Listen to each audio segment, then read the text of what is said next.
Hi everyone, welcome back to your own YouTube channel K Awasthi. बच्चों, आज के session में we are going to discuss equivalent circuit of transformers. It's a very important topic for your semester exam. तो अगर आप first year basic electrical engineering के student हो तो this is the video for you.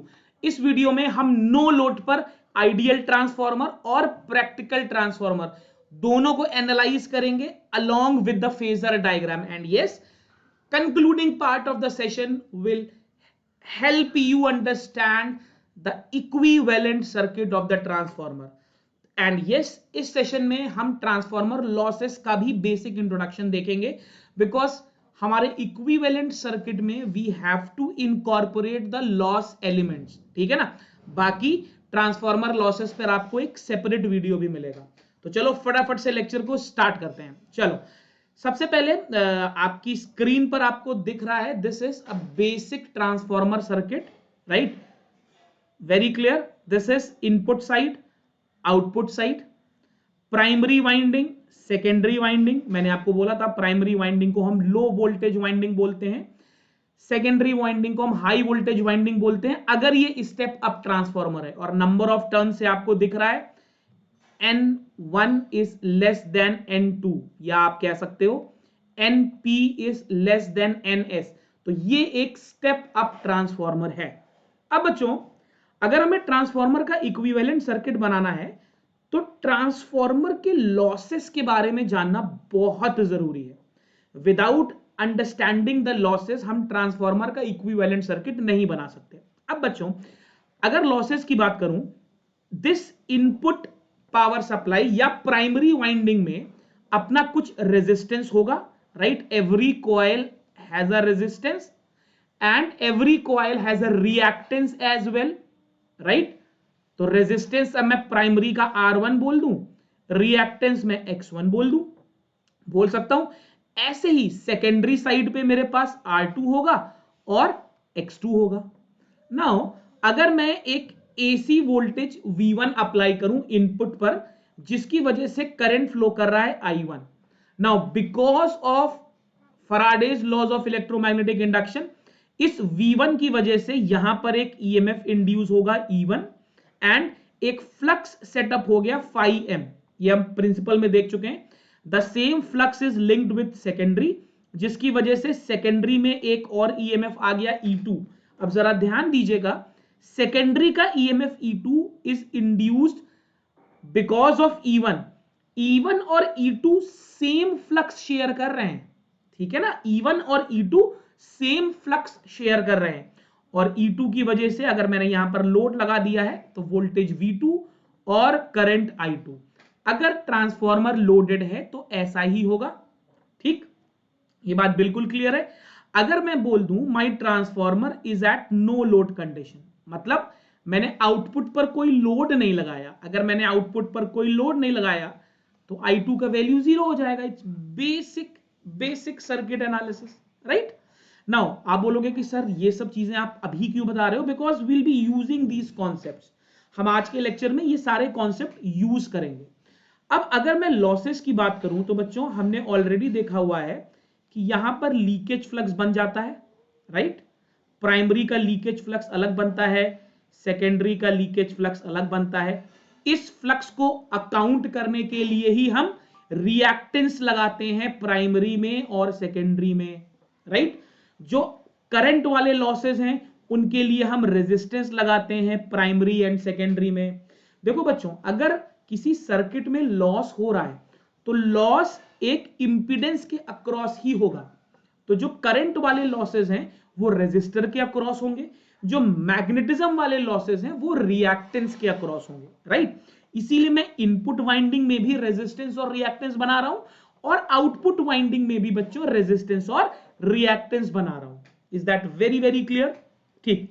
अब अगर मैं ट्रांसफॉर्मर लॉसेस की बात करूं, बहुत ध्यान से देखेंगे, इट्स वेरी इंटरेस्टिंग। अगर मैं ट्रांसफॉर्मर लॉस की बात करूं तो अपन दो तरीके के लॉस देखते हैं, राइट। एक हम देखते हैं कोर लॉस, राइट। एक हम देखते हैं copper loss, right. Core loss and copper loss. Now a very important thing that all of you should remember, copper losses are variable losses, right? These are variable losses, whereas core losses are fixed losses, right? They are fixed losses. You cannot negotiate them. आप ये खत्म नहीं कर सकते.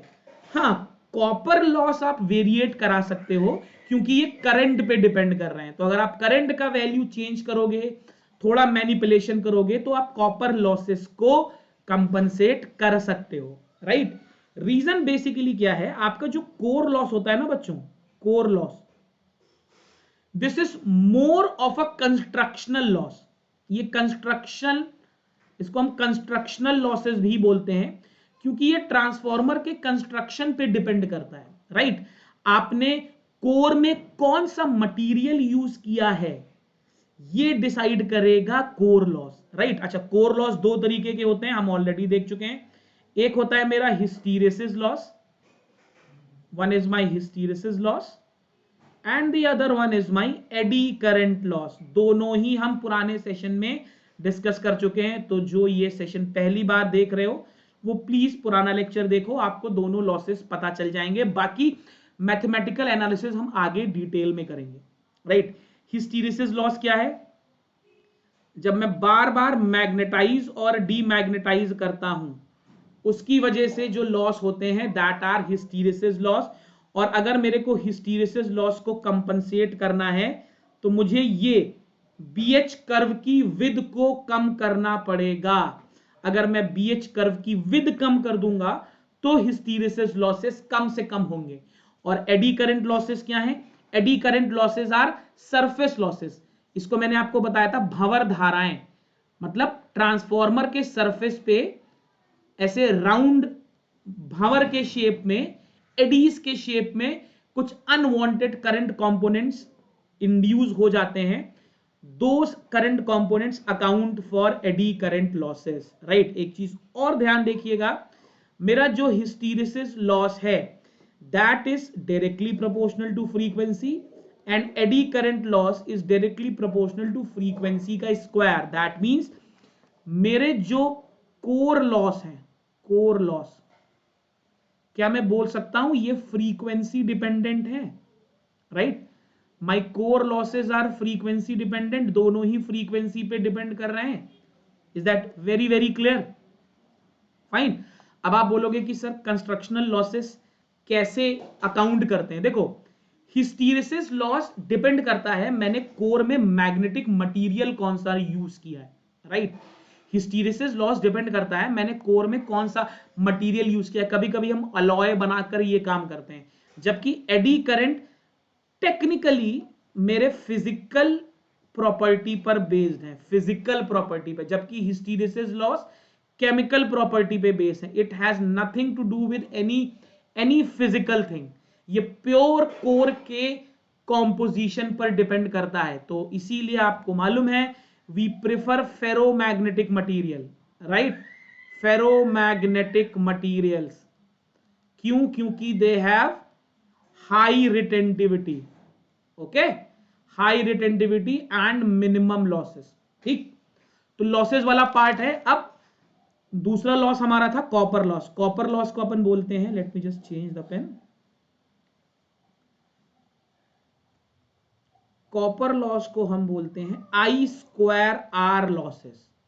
We call them I square R losses. ठीक, अब हम generalise इसको आई स्क्वायर आर कर देते हैं, लेकिन अगर आप ध्यान से सोचो तो प्राइमरी में ये लॉस होगा, सेकेंडरी में ये लॉस होगा, बट बाद में जब हम जनरलाइज करेंगे तो हम बोल देंगे कि R1 is equal to R2 is equal to R.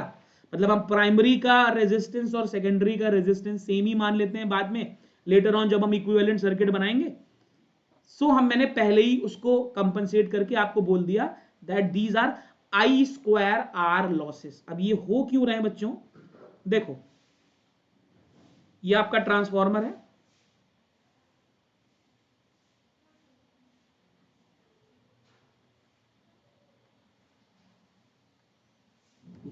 अभी प्राइमरी में भी कुछ रेजिस्टेंस है, सेकेंडरी में भी कुछ रेजिस्टेंस है. अगर रेजिस्टेंस है तो आई स्क्वायर आर लॉस होंगे ही होंगे, ठीक है, ध्यान रखिएगा। Is that very very clear? Copper loss, इसको बच्चों हम एक नाम और देते हैं, that is winding loss. Winding loss. अब अगर मैं वापस सर्किट पे जाऊं, इस सर्किट को अगर मैं बोलूं कि सर आइडियल ट्रांसफॉर्मर का सर्किट बनाओ, तो आप मेरे को बताओ, हमने ऑलरेडी डिस्कस कर दिया है, आइडियल ट्रांसफॉर्मर को हम लॉसलेस ट्रांसफॉर्मर बोलते हैं। अगर ट्रांसफॉर्मर लॉसलेस है तो क्या R1 X1 ये सब कुछ होगा? बहुत सीधी सी बात है। अगर मेरा ट्रांसफॉर्मर आइडियल है तो R1 भी और R2 भी इक्वल होके जीरो हो गए, X1 और X2 ये भी इक्वल होके जीरो हो गए। तो अगर आपसे आइडियल ट्रांसफॉर्मर का सर्किट पूछेगा तो इट्स वेरी बेसिक, कुछ नहीं होना है, कहीं पर कोई लॉस अपन को नहीं बनाना है, सीधे सीधे यहां से प्राइमरी और यहां से दिस इज लाइक V1, यहां पर अपन को मिल जाएगा V2, यहां आ जाएगा I1, यहां पर आ जाएगा I2।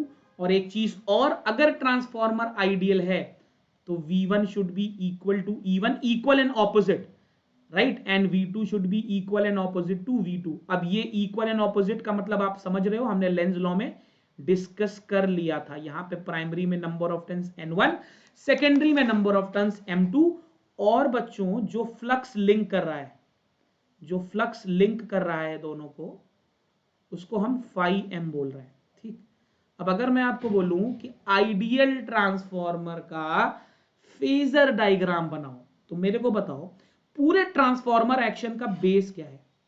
Magnetising flux phi m, यही बेस है, राइट। अच्छा, ये फ्लक्स किसकी वजह से जनरेट हुआ बच्चों? I1 की वजह से जनरेट हुआ। ये फ्लक्स जनरेट हुआ I1 की वजह से। क्या कोई लॉस है? कोई लॉस नहीं है सर। ठीक, एक चीज ध्यान रखिएगा, CIVIL, कैपेसिटर में current leads the voltage, inductor में voltage leads the current. Coil आपकी इंडक्टिव है, तो क्या हम V1 को ऊपर बनाएंगे? राइट, क्या हम V1 को ऊपर बनाएंगे? बिल्कुल बनाएंगे सर, 90 डिग्री लीड कराएंगे।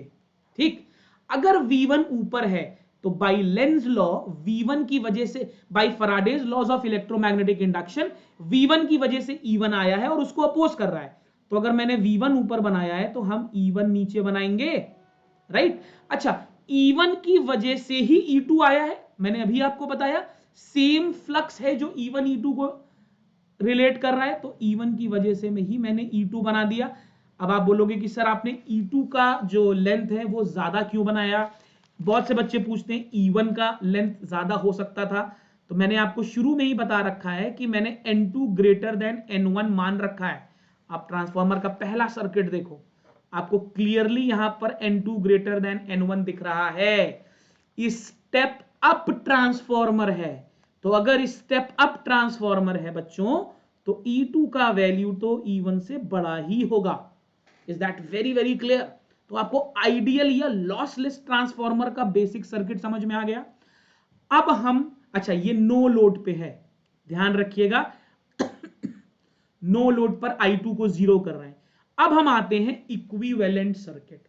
तो इक्विवेलेंट सर्किट बनाने से पहले एक बात मेरे को बताओ, अगर मैं ट्रांसफॉर्मर का इक्विवेलेंट सर्किट बना रहा हूं, तो इस इक्विवेलेंट सर्किट में मुझे वो सारे टर्म्स इनकॉर्पोरेट करने पड़ेंगे, और ये मैं प्रैक्टिकल ट्रांसफॉर्मर के लिए बना रहा हूं, right. We are drawing it for a practical transformer at no load, right?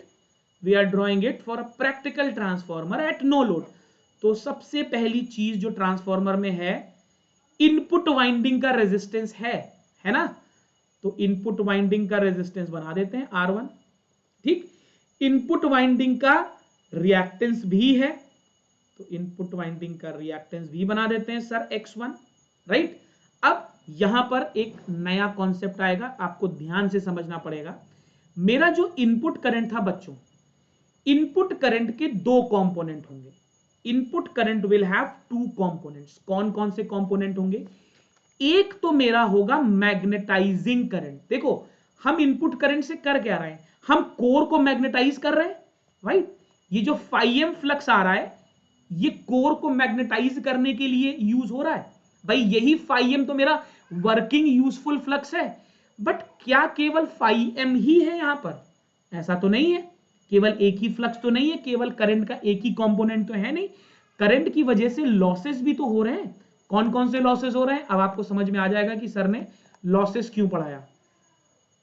Core loss and copper loss, तो मुझे उनको भी तो अकाउंट करना है। क्या मैं वो करंट्स नहीं दिखाऊंगा? आप ही मेरे को बताओ, क्या मैं वो करंट्स नहीं दिखाऊंगा? मेरे को वो करंट भी इनकॉर्पोरेट करना पड़ेगा, ठीक है। तो दो कंपोनेंट हो गए, magnetising current I mu, is that very very clear. और हम एक और करंट बोल दे आई सी। अब पहले इनके नाम समझ लो। This is magnetising current, magnetising current. यही करंट मेरे कोर को मैग्नेटाइज करके मेन वर्किंग फ्लक्स सेटअप करेगा। ओके, ध्यान रखिएगा। इसको हम एक नाम और देते हैं, इसको हम बोलते हैं रिएक्टिव करंट या रिएक्टिव कंपोनेंट बोल देते हैं, राइट। रिएक्टिव करंट या रिएक्टिव कंपोनेंट ऑफ करंट, या हम इसको वॉटलेस करंट भी बोलते हैं, वॉटलेस कंपोनेंट ऑफ करंट। तीनों नाम देखिए आप अलग अलग बुक से पढ़ रहे होगे, आप किसी भी बुक से पढ़ो आपको इन्हीं में से कोई नाम मिलेगा। Wattless component of no load current. No load इसलिए बोल रहा हूं क्योंकि मैं ट्रांसफार्मर का इक्विवेलेंट सर्किट अभी नो लोड पे बना रहा हूं। Is that very very clear to all of you? यहां तक बिल्कुल ठीक है। चलो, तो यहां पर जो I1 आया था ये दो काम करेगा, एक तो ये, और ये मेरा करंट I1 था। इस करंट I1 के दो पार्ट हो गए, एक मेरा I म्यू हो गया मैग्नेटाइजिंग करंट। तो मैग्नेटाइजिंग करंट मैं इंडक्टिव रिएक्टेंस के फॉर्म पे लिखूंगा, और एक मेरा हो गया IC। अभी बताता हूं IC के बारे में, पहले इसका रेजिस्टेंस बना लूं RC। IC को बच्चों हम बोलते हैं एक्टिव कंपोनेंट और वॉट फुल करंट। ओके, इसको हम बोलते हैं एक्टिव कंपोनेंट या वॉट फुल करंट। इसको थोड़ा सा सी है बच्चों, ये ओ मत समझ लीजिएगा, let me draw it very properly. This is C, right. तो वॉट फुल मतलब पावर। भाई watt is the unit of power, मतलब पावर इन्वॉल्व है। तो यार पावर अगर इन्वॉल्व है तो आई स्क्वायर आर ही तो लॉसेस होंगे, यस और नो। अगर पावर इन्वॉल्व है बच्चों तो आई स्क्वायर आर लॉसेस ही होंगे। Is that very very clear? ये ध्यान रखिएगा, ये यहां से स्टार्ट हुआ है और आगे अब जाएगा, ठीक। ये अपना प्राइमरी साइड हो गया, और प्राइमरी साइड पर अपने अपने यहां पे V1 लगा दिया, फाइन। अच्छा सेकेंडरी, अच्छा ट्रांसफार्मर का अगर मेरे को बेसिक डायग्राम बनाना है तो आपको मालूम है हम ऐसे भी बनाते हैं, ऐसे। This represents the useful flux. जैसे मैंने प्राइमरी में R1 लगाया था, सेकेंडरी में R2 लगाऊंगा और बच्चों X2 लगाऊंगा। I will be drawing X2। अगर मैं नो लोड पे बना रहा हूं तो I2 0 होगा। क्या ये इक्विवेलेंट सर्किट बन गया? बिल्कुल बन गया सर, समझ में भी आ गया, राइट। अब जरा इसका फेजर एनालाइज करते हैं जो कि बहुत इंपॉर्टेंट है, बहुत इंपॉर्टेंट है। अच्छा नंबर ऑफ टर्न्स ध्यान रखिएगा, N1 N2। अब यहां पर आप कैसा भी बना सकते हो, स्टेप अप चाहो स्टेप अप, स्टेप डाउन चाहो स्टेप डाउन, डिपेंड करता है। बस एक चीज ध्यान रखना बच्चों, जितना वाइंडिंग यहां बना रहे हो उतना ही वाइंडिंग यहां मत बना देना। मतलब इनपुट से आउटपुट या प्राइमरी से सेकेंडरी टर्न्स का डिफरेंस होना चाहिए। बात समझ में आ रही है? ऐसा ना हो कि आप सेम ही टर्न बनाकर पूरा ट्रांसफॉर्मर बना रहे हो, तो फिर ट्रांसफॉर्मर बनाने का जरूरत ही क्या हुआ, ठीक है ना। बात समझ में आ रही है बच्चों? Yes, the logic is clear. चलो ये हमने आइडियल ट्रांसफॉर्मर के लिए फेजर बनाया था, जरा प्रैक्टिकल ट्रांसफॉर्मर के लिए फेजर ट्राई करते हैं। देखो वर्किंग फ्लक्स तो φm ही रहेगा। अब की बार बच्चों मेरे पास आइडियल केस में एक ही करंट थी, अब की बार दो करंट है। जो मेन वर्किंग फ्लक्स है वो कौन प्रोड्यूस कर रहा है? आई म्यू प्रोड्यूस कर रहा है। Yes, I mu is producing the main working flux. अच्छा, अगर आई म्यू यहां है तो V1 तो एज इट इज ऐसा ही रहेगा, फाइन। अच्छा, अगर ये आई स्क्वायर आर लॉसेस को रिप्रेजेंट कर रहा है तो क्या मैं आईसी इधर बनाऊं? बिल्कुल बनाना पड़ेगा। अगर V1 इधर है तो E1 इधर होगा बच्चों, और अगर E1 इधर है तो E2 भी इधर होगा। यहां तक बिल्कुल ठीक है। अब यहां पर डिफरेंस क्या आया? मेरा current I1 that had two components, I mu and IC। तो ये जो मेरा करंट IW था बच्चों, IW या sorry I1, this is nothing but the resultant of two currents and this angle is phi naught। आई बात समझ में? इतना सा डिफरेंस होगा इस वाले सर्किट डायग्राम में। अब यहां पर दो चीजें समझ में आ रही हैं। क्या मेरे को IC बराबर I1 cos phi naught दिख रहा है? सर्किट डायग्राम से ही क्लियर है। क्या मेरे को I mu is equal to I1 sine phi naught, क्या मेरे को ये दिख रहा है? बिल्कुल दिख रहा है। Is that very very clear? Fine. अगर मैं इन दोनों का रिजल्टेंट निकाल लूं तो क्या मेरे को I1 की value under root IC square plus I mu square नहीं दिखेगी? Is that very very clear to all of you, right? So this is how we'll be drawing the equivalent circuit of a transformer। अब आगे के session में हम इसी circuit को refer करेंगे आइदर प्राइमरी साइड और secondary side, and then finally हम फुल लोड पर ट्रांसफॉर्मर का सर्किट बनाएंगे। आई होप आपको लॉजिक क्लियर हो गया होगा। मैंने बहुत सिंपल लैंग्वेज रखी है और पूरे वीडियोस को कनेक्ट करने की कोशिश की है, राइट? तो अगर आपको वीडियो अच्छा लगा तो please like it, share it, subscribe our channel. और हाँ, अगर आप बेसिक इलेक्ट्रिकल इंजीनियरिंग के स्टूडेंट हो तो टेलीग्राम चैनल का लिंक है, कमेंट में पिंड है। Connect with us on Telegram, जहां पर आपको नोट्स का PDF भी मिलेगा। So that is all from my side. Thank you very very much.